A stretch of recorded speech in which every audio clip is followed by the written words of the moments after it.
Bonjour, bienvenue dans une nouvelle formation vidéo en Excel. Dans cette formation, nous allons voir ensemble comment calculer les dates d'échéance d'une facture, ça veut dire la date de paiement d'une facture et ce bien sûr en fonction de son échéance. Donc on va créer ensemble le tableau suivant. On va mettre dans la première colonne date facture. Dans la deuxième, c'est le numéro de facture. Numéro de facture, puis montant TTC de la facture. Ensuite, dans la colonne D, on va faire, qu'est-ce qu'on va mettre? C'est l'échéance de la facture. Échéance. Et dans la dernière colonne, c'est la date d'échéance. Date échéance. C'est sur cette dernière colonne qu'on va calculer la date de paiement des factures. Donc, pour les dates, on va mettre n'importe quoi pour remplir notre tableau. Par exemple, le 12/1/2014. Non, pardon, entre ici. Le 15/2/2014. Le 25/3/2014. Le 16/7/2014. Le 18/7/2014. 1, 2, 3, 4, 5, le 15, 8, 2014, le 20, 9, 2014, le 25, 10, 2014 et le 30, 12, 2014. Pour les numéros de facture, on va utiliser une liste pour aller plus vite. Donc, on va faire F004.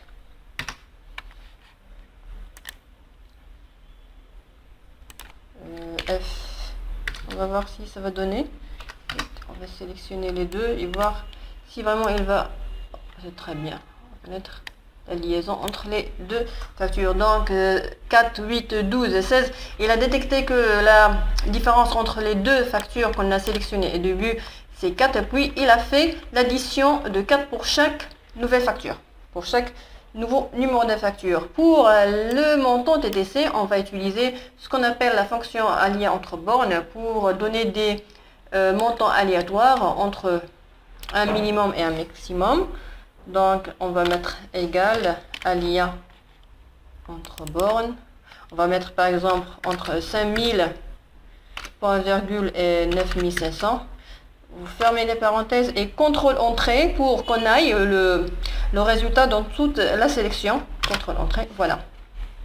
Donc, mais faites attention, si on fait ici par exemple 12, les montants changent. Donc, pour éviter que ça change, il suffit qu'on sélectionne, on fait copier, puis ici on fait collage spécial, uniquement les valeurs. Voilà. Donc, ça marche très bien. Pour les échéances, on va mettre plusieurs échéances. Il va se citer à titre indicatif, c'est pas limitatif. Donc on va mettre 15 jours. Donc la première facture doit être payée 15 jours après la date de facture. La deuxième 45 jours.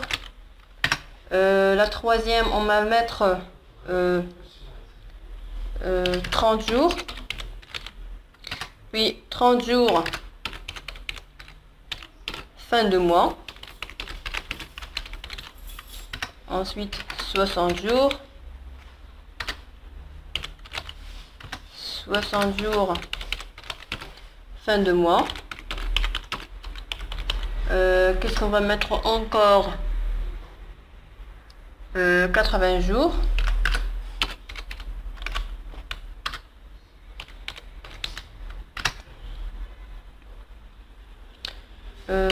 30 jours fin de mois le 10. On va pas mettre 90 jours fin de mois parce que le maximum c'est 90 jours pour la législation marocaine. Donc on va mettre 60 jours. 60 jours fin de mois le 15. Voilà. Et maintenant, on arrive à notre fameuse colonne sur laquelle on va calculer la date de paiement des factures. Donc, pour la première facture, dont la date est le 12/1/2014, il doit être payé 15 jours après cette date. Donc, il suffit de faire la date de facture plus 15 jours, parce que normalement, une date, ça, elle est un nombre. Donc, 15 jours, voilà. Donc, 15 plus 12, c'est 27, ça donne le 27 janvier. On fait de même pour la deuxième facture, qui est du 15/2/2014 et qui doit être payée 45 jours après sa date de facture. La même chose, c'est la date de facture plus 45 jours. Et pour la troisième facture, c'est 30 jours, ça veut dire un mois. On va utiliser la fonction mois décalé. Mois décalé. Donc, c'est mois décalé, date de départ, c'est la date de facture. Et mois, c'est combien de mois il faut mettre. Donc, 30 jours, ça correspond à un mois. On va mettre 1. Voilà.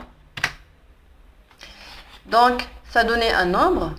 C'est simple, il suffit de mettre ce nombre en format date ou uniquement simplement de reproduire la mise en forme de la première date d'échéance ou la deuxième à l'ensemble des dates qu'on va calculer pour ne pas chaque fois les mettre en forme. Donc, la date de facture de la facture 12, le 25/3, c'est le 25/4, ça correspond exactement à 30 jours, à un mois.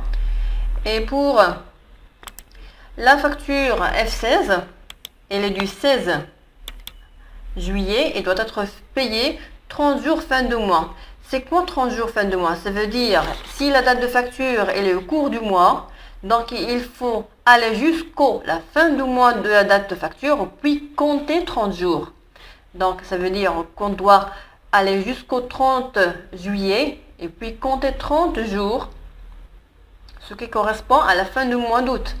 On va voir si ça va donner. Donc on va utiliser ce qu'on appelle la fonction fin de mois, fin mois, point mois. La date de départ, c'est la date de facture. Point, virgule, et le nombre de mois, donc c'est 1.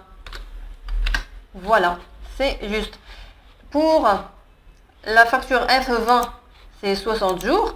On va mettre la même fonction qu'on a fait pour la facture F12, c'est la fonction mois décalé, mais au lieu de mettre 1, on va mettre 2 parce que 60 jours, ça correspond à 2 mois. Donc, vous allez mettre mois décalé, la date de facture, point virgule, 2. Fermez la parenthèse et entrez. Donc, c'est exactement le 18/9, ça correspond à 2 mois après le 18/7. Et 60 jours fin de mois, on va mettre la même fonction qu'on a mis pour la facture F16, c'est fin mois, date de facture, oui, au lieu de mettre 1, on va mettre 2 parce que 60 jours, ça correspond à 2 mois. Donc, vous faites égal, fin mois, voilà, date de facture, point virgule, et vous mettez 2, et entrez. Donc, 60 jours fin de mois, ça veut dire que si la date de facture c'est le 15 août, donc il faut aller jusqu'au fin mois août, ça correspond au 31 août, et puis compter 2 mois, donc 39, 31, 10, c'est exactement ce qu'on a trouvé en utilisant la fonction fin de mois. Pour 90 jours, c'est simple, c'est comme on l'a déjà fait, c'est mois décalé. Entre parenthèses, vous mettez la date de facture, puis vous mettez 3 parce que 90 jours, ça correspond à 3 mois. Vous fermez la parenthèse et entrez. Et maintenant, 30 jours fin de mois, le 10, c'est la combinaison de l'utilisation de nombre de jours et la fonction fin de mois. Donc, ce qu'on doit faire, c'est fin de mois. Donc, 30 jours fin de mois, c'est la fonction fin de mois. Date de facture, point virgule, 1 comme on l'a déjà fait. Mais le 10, ça veut dire, vous comptez la date pour le 30 jours fin de mois et vous additionnez 10 jours. Vous mettez plus 10. Voilà. De même, pour 60 jours fin de mois, le 15, on va faire égal, pardon, fin de mois, date de facture, point virgule, on va mettre 2 parce que 60 jours c'est 2 mois. Et puis, on va additionner 15 jours. Entrée. Donc, on fait un peu de mise en forme pour notre petit tableau. Ici pour les en-têtes de colonne. Et voilà. J'espère que cette formation a été claire. Merci de l'avoir suivie. C'était Madame Tahri Amina et à bientôt dans une nouvelle formation vidéo.